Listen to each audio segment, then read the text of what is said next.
निर्मल शर्मा हमारे एक व्यूअर है, वो ये लिख रहे हैं रूबिका जी ठीक ठाक कैसे लिखे, मूर्खता पूर्ण बातें हो रही है और हम ठीक ठाक लिख ले, मतलब शब्दों का चयन ठीक ठाक कैसे कर ले। लेकिन उससे पहले रागी जी 20 सेकंड और उसके बाद के शर्मा जी रिबटल के लिए। देखिए रूबिका जी, मेरे कहने का मतलब सिर्फ इतना था कि मल्लिकार्जुन खड़गे जी भी हैं, विपक्ष के भी हैं और सत्ता पक्ष दोनों के लोग हैं। आप दोनों को गाली दे रहे हैं। एक बात मैं ये करना चाहता, मैं किसी एक का नाम नहीं ले रहा था, तो ये मैं क्लैरिफाई कर दूं। दूसरी बात मैं कहना चाहता था, इतने महत्वपूर्ण मीटिंग ये होने जा रही है, पूरी दुनिया की निगाहें हैं, यूरोपियन यूनियन से लेकर के अमेरिका से लेकर के पूर्वी एशिया, सारी लोगों की निगाहें इस मीटिंग पर है, चाइना की निगाहें इस मीटिंग पर है। और ऐसे में फूफा की तरह बिना मतलब एक इमैच्योर तरीके से इस चीज को उठा देना, मुझे लगता है कि यह देश के साथ भी अच्छी बात नहीं है। देश नहीं है। ठीक है, सुबोध जी देखिए, ये रागी साहब ने बहुत अच्छी बात कही कि चाइना का भी ध्यान है हमारे ऊपर और यूरोपियन यूनियन का भी है।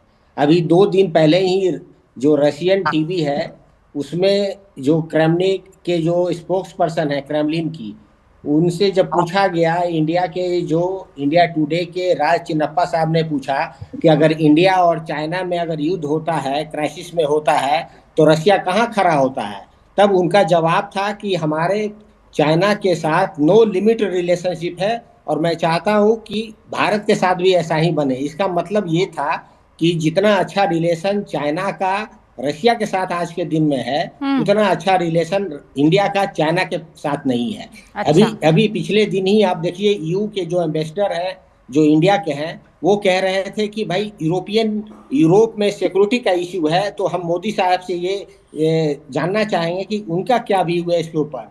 रूबिका जी, जब तक इंटरनेशनल इश्यू को आप रिजॉल्व नहीं करते हैं, उसमें आपकी दखल नहीं होती है, तो बायलैटरल इश्यूज बहुत अच्छे तरीके से कोई आपको लेता नहीं है। नहीं तो सर, आप क्या नहीं तो आपको क्या लग रहा है कि पुतिन या मुगल गार्डन में सैर करने के लिए आ रहे हैं राष्ट्रपति भवन के? अरे पुतिन साहब जो आ रहे हैं, नहीं किसके बुलावे पर आ रहे हैं, क्यों आ रहे हैं? वो ऐसे ही, वो इनको शी जिनपिंग ने बुलाया और इसीलिए वो इंडिया आ गए। रूबिका जी, भाई रिश्ते बेहतर हो रहे सुबोध भाई, तभी तो आ रहे हैं ना। और बेहतर क्या, रशिया के साथ हमारा रिश्ता ऐसा रहा है कि पूरी दुनिया एक तरफ हो गई थी, कहा कि आप इससे तेल नहीं खरीदेंगे, और हमने एक स्टैंड लिया। तो आपको लगता है कि पुतिन साहब ये सारी चीजें ध्यान नहीं रखने वाले हैं? देखिए, पुतिन साहब आ रहे हैं और लगातार हमारा रिलेशन बहुत अच्छा रहा है रशिया से। हाँ। लेकिन पिछले 10-12 सालों में जो रिलेशन बिगड़ा है, उसके पीछे का कारण क्या है, ये जनता आपको मैं बता रहा हूँ कि ये रिलेशन बिगड़ा है। जहां तक ट्रम्प की बात, सुबोध जी आप नहीं रुकिए, पहले रिश्ता बिगड़ा है उस पर बात कर लेते हैं। रशिया और पहले रुकिए, रशिया और भारत का रिश्ता बिगड़ा है, मैं इस बात से अग्री नहीं करती हूँ। रागी जी कर लीजिए, हाँ, इसी पर बात कर लेते हैं। एक बार रुकिए। 31% वॉल्यूम में तेल के खरीदारी में भारत जो है कम खरीद रहा है, क्योंकि ट्रम्प साहब ने बोला उनको।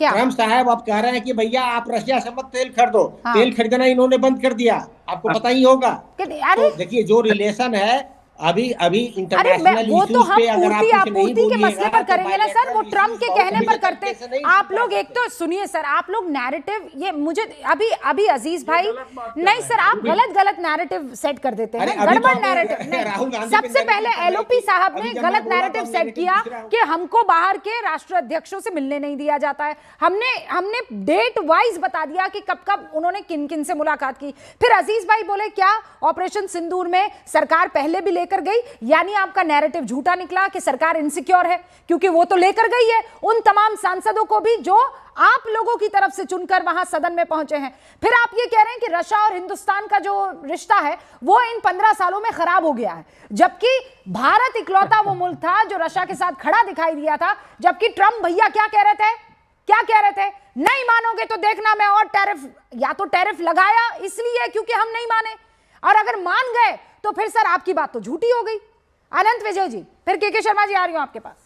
मैं सिर्फ इतना कह रहा हूं कि अजीज खान साहब ने बड़ी अच्छी बात कही कि पक्ष और विपक्ष दोनों मिलकर इस्तकबाल करता है। मुझे तो लगता है कि भाई राष्ट्राध्यक्ष का इस्तकबाल सिर्फ राष्ट्राध्यक्ष ही करता है। यही प्रोटोकॉल रहा और राष्ट्रपति भवन के प्रांगण में पूरे देश ने आजादी के बाद से यही तस्वीर देखी है। अगर समाजवादी पार्टी का कोई अलग प्रोटोकॉल होगा तो मुझे नहीं मालूम, लेकिन बातें उन्होंने बड़ी अच्छी की, तस्वीर बड़ी अच्छी दिखाई। लेकिन अभी जो दूसरी बात ये कह रहे थे सुबोध जी की रसिया से इंपोर्ट बंद हो गया, उनकी जानकारी के लिए बता दूं रसिया से इंपोर्ट अभी भी बंद हो रहा है और अमेरिका को रशियन कंपनीज पर बैन लगाना पड़ा एक्सपोर्ट का, तब जाके कुछ कम हुआ है। तो इसलिए गलत चीजें देश के सामने और दुनिया के सामने न रखें, और खास तौर पर जब कोई विदेशी राष्ट्राध्यक्ष हमारे देश की धरती पर आ रहा है, क्योंकि इस चैनल को सभी लोग सुनते हैं और सभी लोग इसके बारे में अपनी राय बनाते हैं। मेरा सिर्फ इतना आग्रह। ओके अजीज भाई, आपके पास आऊं और सुबोध भाई आपके पास, उससे पहले के शर्मा जी।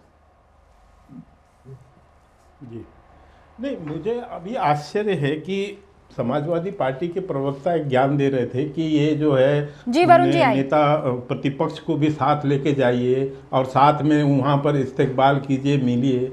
मुझे समझ नहीं आया कि इन्होंने कभी विदेश विभाग की एक्टिविटीज़, अंतर्राष्ट्रीय नेताओं के आना जाना, उनके प्रोटोकॉल, कभी इस सब चीज़ों का कुछ ज्ञान या अध्ययन भी किया या नहीं किया, या केवल टीवी में आके बैठना है और मोदी सरकार के अगेंस्ट कुछ भी बोल देना है, चाहे कुछ भी बोलना है बेवजह का, जिसमें कोई सिस्टम नहीं है। आपको भी पता है कि जब कोई विदेशी मेहमान आता है तो उसका पूरा प्रोटोकॉल सेट होता है। भारत का कौन सा मंत्री जाएगा उनको रिसीव करने के लिए, या प्रधानमंत्री प्रोटोकॉल तोड़कर जाएंगे, या कोई और मंत्रालय जाएगा, कौन कहाँ मिलेगा, कौन कैसे, ये सारे प्रोग्राम रूबिका जी दोनों देश के लोग आपस में मिलके इसको तय करते हैं। और इसमें मैं इसको उलट देता हूं इस बात को, देश के प्रधानमंत्री विदेश जाते हैं, चाहे वो अमेरिका जाते हैं, चाहे वो रसिया जाते हैं, चाहे वो फ्रांस जाते हैं, ब्रिटेन जाते हैं। आपने कहां देखा है कि प्रतिपक्ष का नेता आकर, और जो उस देश का नेता है वो दोनों आके रिसीव करते? मैं कह रही हूँ आप 2014 से पहले मैं देखना चाहती हूँ। मैं ये कह रहा हूँ कि जो बिना जाने पूछे हुआ है कि पहले मैं बता दीजिए ना, हुआ हो तो फिर मैं आपको कटघरे में खड़ा करूंगी। आनंद विजय जी, ऐसी कोई आपको परंपरा ध्यान पड़ती जिसमें सुबोध भाई और अजीज भाई कह रहे हैं कि नेता प्रतिपक्ष को साथ ले जाइए और वेलकम पुतिन या वेलकम ट्रम्प? ऐसा कभी नहीं होता। और जो ब्लू बुक होता है मिनिस्ट्री ऑफ एक्सटर्नल अफेयर्स का, उसमें सारी चीजें लिखी हुई हैं। मिनिस्टर ऑफ वेटिंग कहा जाता है जिनको रिसीव करने के लिए भेजा जाता है रूबिका जी, और सिर्फ एक व्यक्ति जाता है। और सही कहा के शर्मा जी ने कि अगर प्रधानमंत्री प्रोटोकॉल तोड़कर जाना चाहते हैं किसी को रिसीव करने तो सिर्फ उनको अनुमति होती है, अन्यथा 1-1 मिनट का तय होता है। और राष्ट्राध्यक्ष का स्वागत राष्ट्रपति भवन के प्रांगण में किया जाता, और आज तक राष्ट्रपति प्रधानमंत्री के अलावा विदेशी राष्ट्राध्यक्षों के साथ किसी को नहीं देखा गया। वरुण जी, आखिरी कमेंट सर। रूबिका जी, अभी कितनी चतुराई से प्रोटोकॉल प्रधानमंत्री तोड़ के जा सकता है। मैंने पाकिस्तान की बात करी थी, प्रधानमंत्री क्या पाकिस्तान प्रोटोकॉल तोड़ के जा सकते हैं? दुश्मन देश ये स्पष्टीकरण नहीं दिया, वो सबको ही पता है। मैंने शुरुआत में भी कहा था, विदेश मंत्रालय में अगर कांग्रेस ने कुछ अपनी फॉरवर्ड करी है अपनी रिक्वेस्ट, तो विदेश मंत्रालय को क्लियर करना चाहिए था। ये इसलिए गलत नहीं गए कि हमको नहीं पता प्रोटोकॉल, हम सब अज्ञानी है, क्योंकि वी द पीपल का जो थॉट है वो अजैविक राजनीतिक व्यवस्था में वी द पीपल का कोई स्थान नहीं दिख रहा है 11 साल से। देखिए, कुल मिलाकर आप लोग यहाँ इंटरनल पॉलिटिक्स में जरूर बात रखते रहिए, लेकिन पूरा देश इस वक्त ये कह रहा है वेलकम पुतिन, और हम भी तैयार हैं, क्योंकि ये दोनों देशों को आगे ले जाने वाला रिश्ता होगा और हम चाहते हैं कि बेहतरी की तरफ बढ़े। देखते रहिए न्यूज़ 18 इंडिया। बहुत बहुत शुक्रिया।